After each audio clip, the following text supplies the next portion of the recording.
నమస్తే, నేను Keshav. Welcome to Suman TV. ఆంధ్రప్రదేశ్లో పొత్తులపైన ఒక స్పష్టత వచ్చింది, అభ్యర్థులపైన కూడా కొంత క్లారిటీ వచ్చేసినటువంటి పరిస్థితి. ఇప్పటికే 90 నుంచి 100 స్థానాల వరకు వైఎస్ఆర్సీపీ ఇన్ఛార్జీల నియామకాలని పూర్తి చేసింది.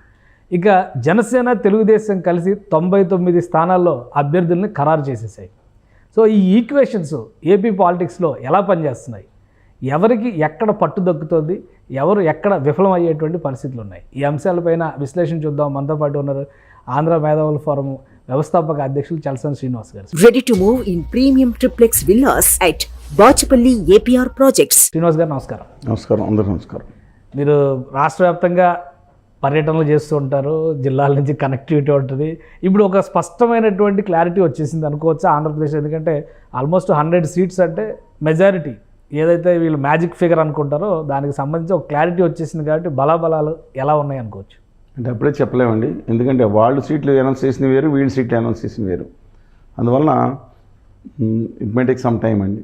బట్ మేము పరిస్థితి మొత్తం చూస్తున్నాం. ఢిల్లీలో మన 4 రోజులు నుండి వచ్చాను తెలుసు. వాళ్ళు రాష్ట్రం అంతా కూడా సభలు పెట్టాం. కర్నూలులో భారీ సభ జరిగింది.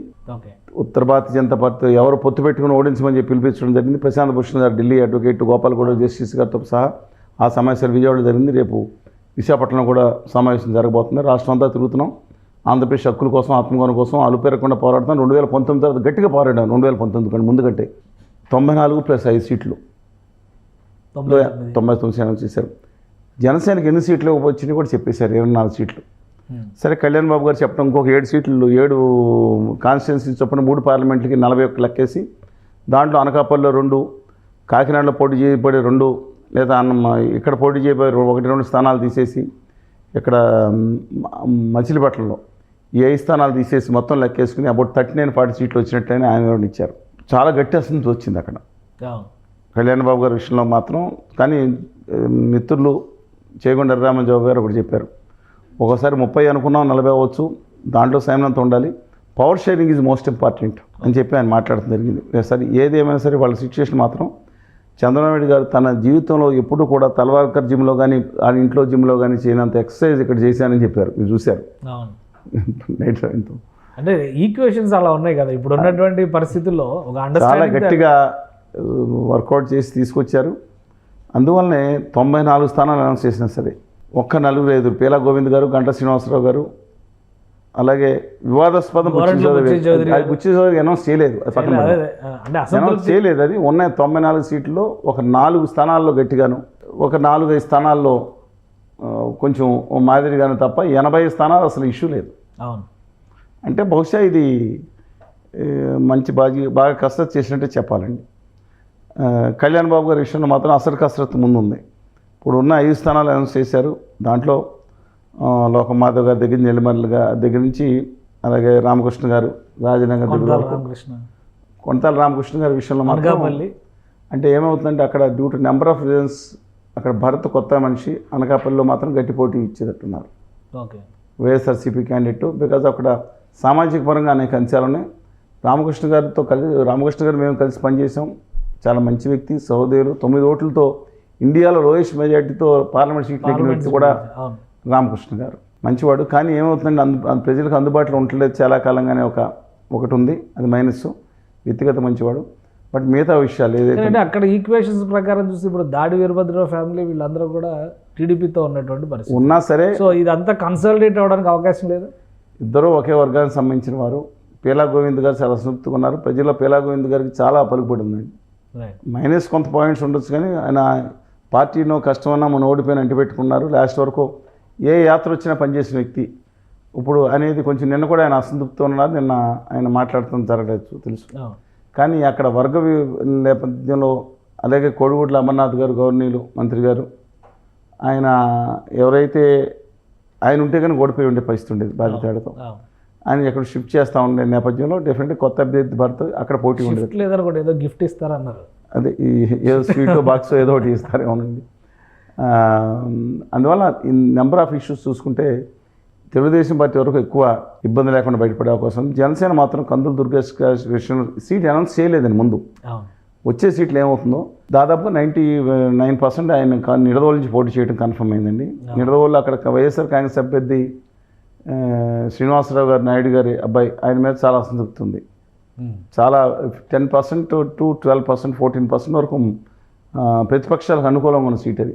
అందువల్ల కందులు దుర్గేష్ గారిని అక్కడ తెలుగుదేశం పార్టీ బూరుగుపల్లి శేషరావు గారు కానీ 2-3 గారు ఆశిస్తున్నారు, ఎక్స్ఎమ్మెల్యే. అందువల్ల వాళ్ళ సిచ్యుయేషన్ ఏదైనా సరే వాళ్ళు కోఆపరేట్ చేస్తే ఈ ఇష్యూస్ క్లియర్ అవ్వచ్చండి. అందుకని కళ్యాణ్ గారు, దుర్గేష్ గారు కూడా పెద్దగా అబ్జెక్ట్ చేయకపోవచ్చు. లేదు, ఆయన చాలా బాధ అని దుర్గేష్ గారు చాలా కష్టపడ్డారు. 43,000 ఓట్ల క్రితం సార్ వచ్చింది.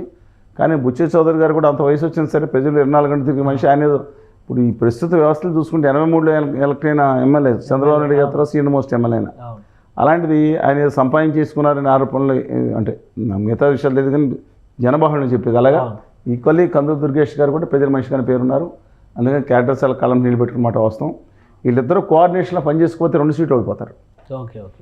ఇలాంటి కొన్ని తప్పితే ఫ్యూచర్లో ఉండబోతుంది. ఇప్పుడు వచ్చే 76 సీట్లు ఏదైతే ఉన్నాయో, ఈ 76 సీట్ల విషయంలో బాలకృష్ణ గారి సీటు ఇంకా మీరు చూశారు, దాంట్లో వివాదాస్పదాలు ఉండకపోవచ్చు ఏదేమైనా ఫ్యూచర్లో.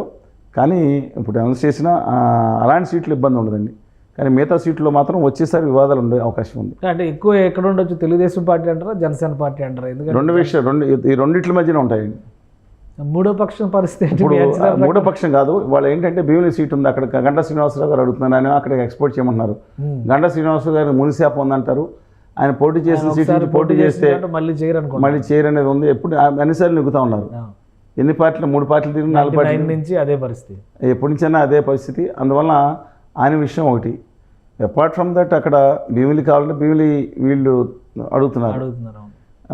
అలాగే వెస్ట్ గోదావరి జిల్లాలో భీమవరం, నర్సాపురం ఈ 2 సీట్ల వరకు ఇబ్బంది లేదు. తాడేపల్లి సీటు కూడా ఇబ్బంది ఉండదు.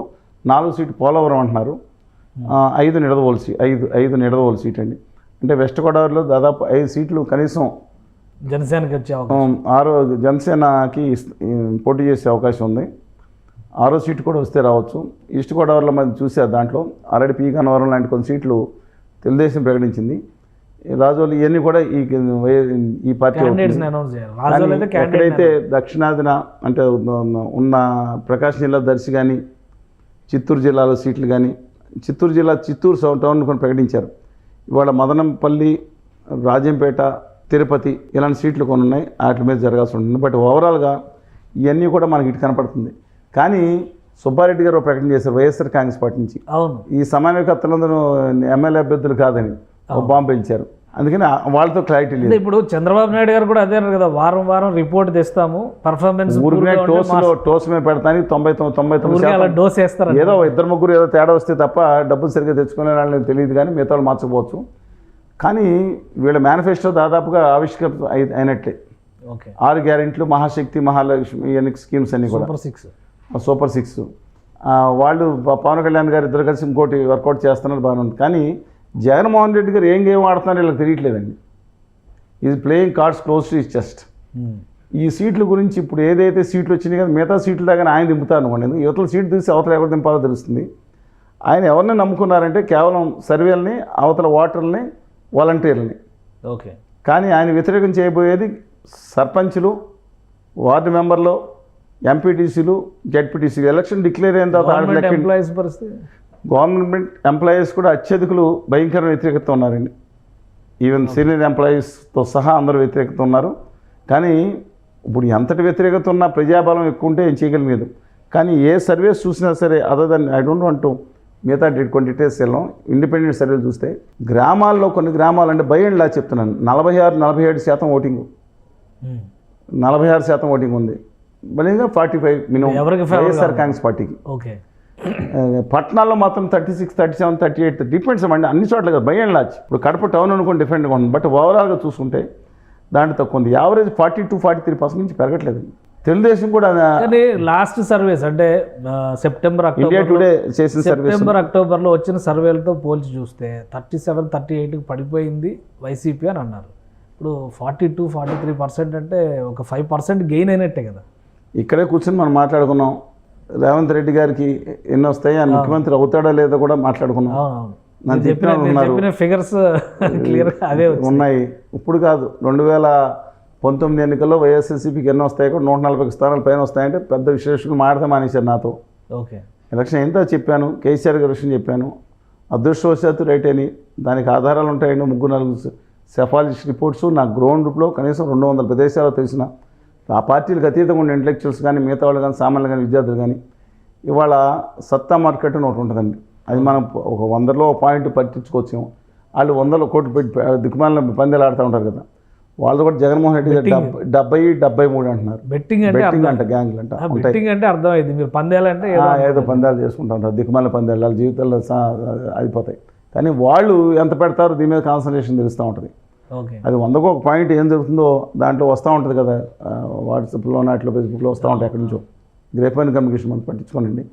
కానీ ఇవన్నీ తీసుకుంటే అందులో జగన్మోహన్ రెడ్డి గారి గ్రాఫ్ అనేది 50 సీట్లు. నేను ఇక్కడ కూర్చొని చెప్పాను 110 స్థానాలు తక్కువ రావని చెప్పాను మీకు. మనం జనవరి పండగ నాటికి 110 తక్కువ ప్లస్ ఆర్ మైనస్ అట్లా ఎబవ్ వస్తాయి. 124 కోట్లకు వచ్చే అవకాశం ఉందనుకున్నాం.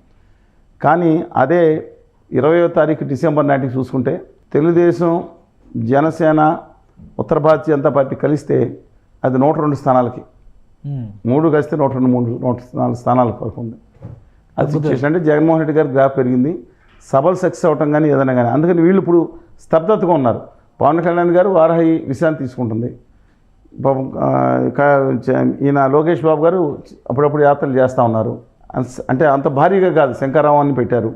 కానీ జగన్మోహన్ రెడ్డి గారు చెప్పిన సభలు అంటే రాయలసీమలో ఆయన పెట్టిన సభ బహుశా 10-15 ఏళ్లలో లార్జెస్ట్ సభ అది. చిరంజీవి గారు 2009లో తిరుపతిలో ప్రజారాజ్యం ఆవిర్భావ సభలో అక్కడ ఉన్నప్పుడు మేము వెళ్ళాము. వెనకమాలను పార్టీలో లేం కానీ మనం చూడటానికి కవరేజ్లో ఉన్నాం, మేము ముందున్నాం. మీరు ఉన్నారు పక్కన, నేను జోగ గారు పక్కన కూర్చున్నాం కదండి, వెనకమాల కూర్చున్నాం. వాట్ ఈజ్ హ్యాపెనింగ్ అని తెలుసుకున్నాను. అంత ఆసక్తి మేము వెళ్ళినప్పుడు అంటే సభ కన్నా రైట్ సైడ్ ఎక్కడో దూరంగా ఉన్నాం. చూశాను, దాదాపు 9-10 లక్షల మంది వచ్చారు. ఇవాళ రాప్తాడు సభలో నెక్స్ట్ దట్ ఈ గత అంటే ఈ 15 సంవత్సరాల అతిపెద్ద సభ రాప్తాడు సభ అని చెప్పాలి. ప్రజల్లో అధికార దుర్వినియోగం చేసి తీసుకొస్తారు అప్పుడు కానీ పాలకులు కానీ, ఇప్పుడు కొంచెం ఎక్కువ ఉండొచ్చు, కానీ సస్టైనబిలిటీ ఉండదు. అందువల్ల ఈ సభలు కానీ లేదంటే వీళ్ళందరూ ఒకటైపోయారు, అందరూ ఒక్కడే మనిషి సింపతి ఫ్యాక్టర్ ఒకటి. దీనికి వ్యతిరేకంగా ఆయన చేసిన autocratic behaviour, number of factors, వాళ్ళ అనంతబాబు గారి ఇష్యూ దగ్గర నెంబర్ ఆఫ్ ఇష్యూస్ ఇవన్నీ పరిగణలో తీసుకుని మైనస్ పాయింట్స్. వీళ్ళు వ్యతిరేకం, రాజధాని అభివృద్ధి ఆగిపోయిందనే బ్యాచ్ ఇవన్నీ ఉన్నారు కదండి అందరూ. నేను కూడా ఉన్నాను దాంట్లో. ఏది రాజధాని విషయంలో అన్యాయం జరిగింది, రైతులకి మహిళలకు అన్యాయం జరిగిందనే విషయంలో వాళ్ళు చేసిన పోరాటానికి మద్దతుగా ఉన్నారు. That different issue. కానీ ఇవన్నీ పరిగణలు తీసుకుంటే మాత్రం యాజ్ అండ్ డేట్ కూడా భారతీయ జనతా పార్టీ అనేది ఆంధ్రప్రదేశ్కి నమ్మద్రోహం నైవంచం చేసిన పార్టీ. ఖచ్చితంగా ఓడగొట్టాలని పిలిపిస్తా ఉద్యమకారుడి కింద. దాంతోపాటు ఎవరు కలిసినా ప్రత్యక్షంగా పరోక్షంగా ఎవరున్నా కానీ విశేషంగా మీరు అడిగినప్పుడు వాళ్ళు కలిసినా సరే తెలుగుదేశం, జనసేన, బీజేపీ అధికారంలోకి వచ్చే అవకాశాలు కనపడుతున్నాయి. అన్లెస్ ప్రజల్లో కొంచెం మార్పు వచ్చి నమ్మక ద్రోహం చేసిన బీజేపీని ఓడించాలనుకుంటే తప్ప.